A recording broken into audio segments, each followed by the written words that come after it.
बिस्मिल्लाहिर्रहमानिर्रहीम। अस्सलाम वालेकुम। पाकिस्तान की तारीख में इस वक्त तमाम नज़रें हैं किस तरह अरशद शरीफ को इंसाफ दिया जाता। दो बड़ी मुलाकातें हुई हैं, दोनों का अहवाल आपको बताने जा रहे हैं। एक हमारे ex DGISPR general Asif Ghafoor, उनकी भी मुलाकात हुई है अरशद शरीफ की वालदा से। ये मुलाकात क्या थी? क्योंकि आसिफ गफूर इंतहाई करीब थे, वो अरशद शरीफ को अपना भाई कहते थे और उनकी वालदा उनको बेटा कहती हैं। जो वो मुलाकात का अहवाल है, जिस तरह उस मुलाकात के अंदर वो रोती रही और जिस तरह उन्होंने गले लगाया, ये सारा अहवाल आपको बताएंगे। लेकिन उसके साथ जो अहम तरीन मुलाकात हुई है वो है जनरल आसिम मुनीर। हमारे आर्मी चीफ की मुलाकात हुई है और जनरल आसिम मुनीर पहुंचे मुलाकात करने के लिए अरशद शरीफ की वालदा से। ये मुलाकात कहाँ पर हुई आपको एग्जैक्ट नहीं बता पाएंगे, बहुत सारी रीजंस होती है जो बयान नहीं की जा सकती। लेकिन उनकी वालदा की तबीयत बहुत नासाज है, यानी वो बीमार है।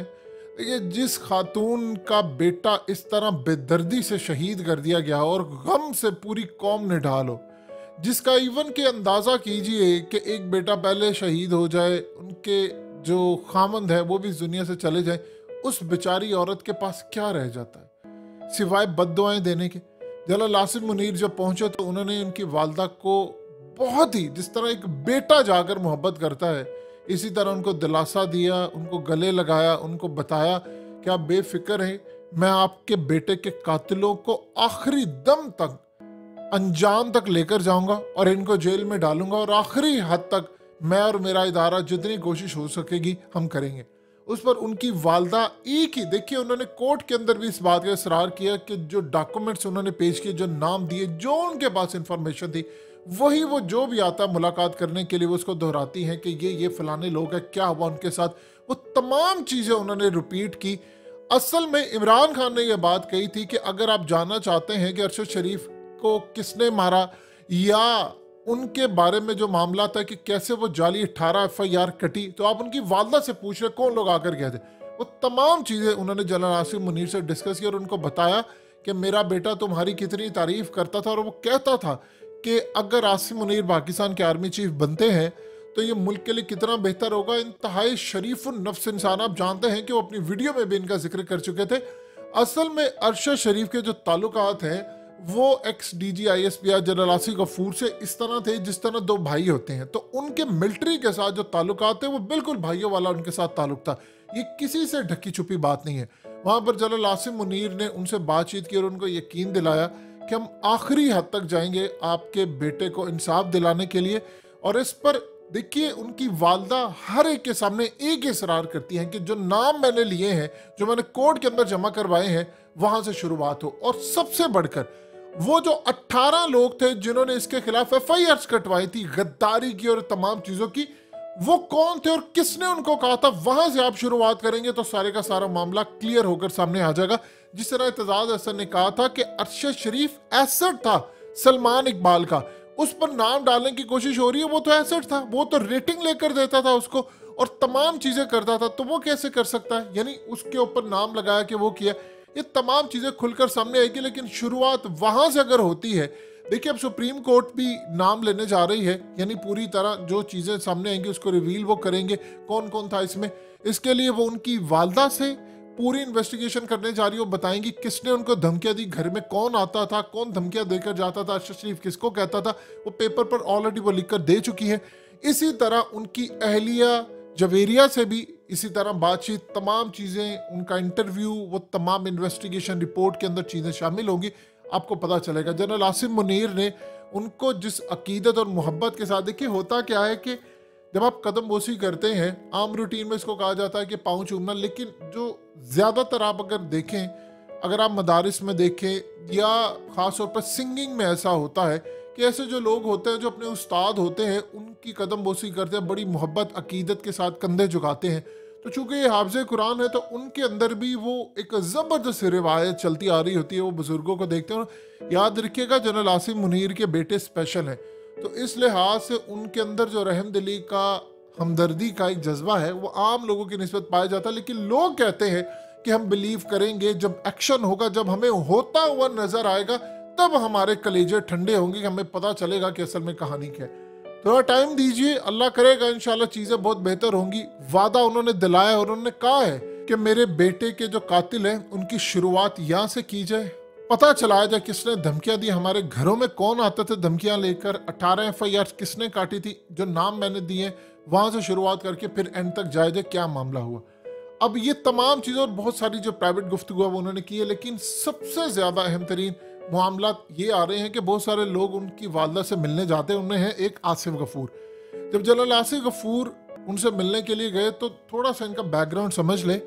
अरशद शरीफ को वो एज आ एंकर के तौर पर नहीं लेते थे, ये बात थोड़ा समझिए। उनके जनरल आसिफ गफूर के साथ जो ताल्लुकात थे वो भाइयों वाला एक ताल्लुक था। यानी आम रूटीन में बहुत सारे DG ISPR आते हैं, ISI के चीफ भी आते, ताल्लुक रहता है सबसे, उनका उनके साथ एक ज़ाती ताल्लुक था। जब वो उनकी वालदा से मिलने के लिए गए, उन्होंने उसको गले लगाया, वो बड़ा रोई और उन्होंने उनको दिलासा दिया और कहा, एक ही बात वो वहाँ पर रिपीट करते हैं, उन्होंने कहा अल्लाह इंसाफ करेगा, आप सब्र कीजिए, बच के नहीं जाने वाले। बार बार वो एक बात कहते रहे कि आप अल्लाह पर छोड़ दें, अल्लाह इंसाफ करेगा। और वहाँ पर जो गुफ्तगू हुई, जिस तरह उन्होंने उसको कंट्रोल किया, ये बड़ा ही एक तकलीफ दे मरहला था, जहाँ पर उन्होंने जाकर उनसे बातचीत की, उनको बताया।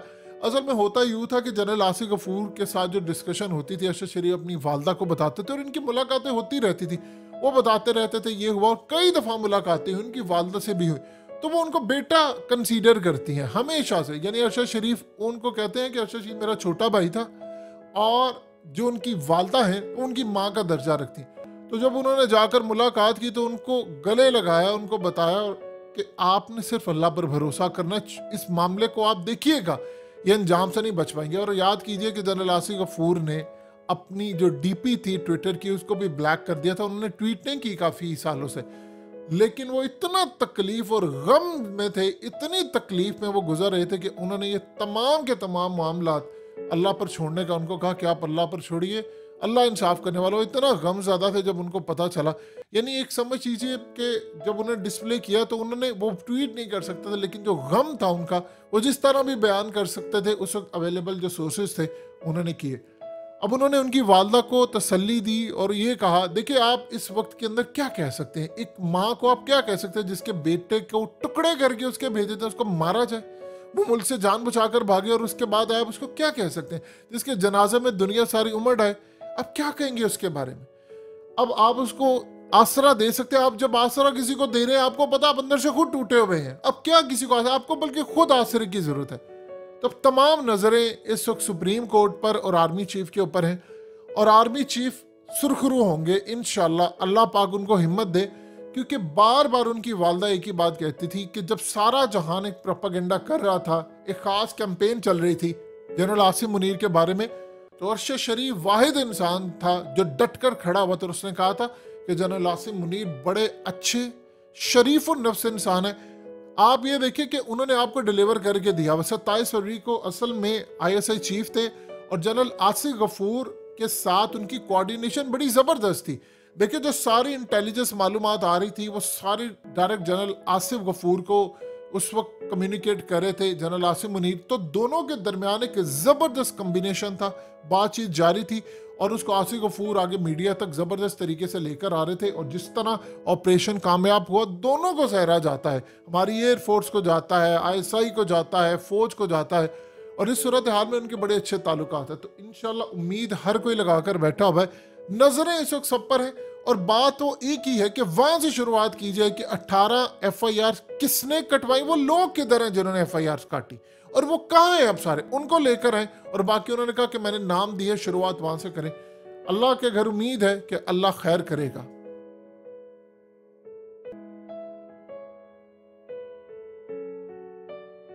हकीकत TV को सब्सक्राइब करना मत भूलें, वीडियो को लाइक करें, शेयर करें, और कमेंट सेक्शन में अपनी राय का इजहार ज़रूर करें।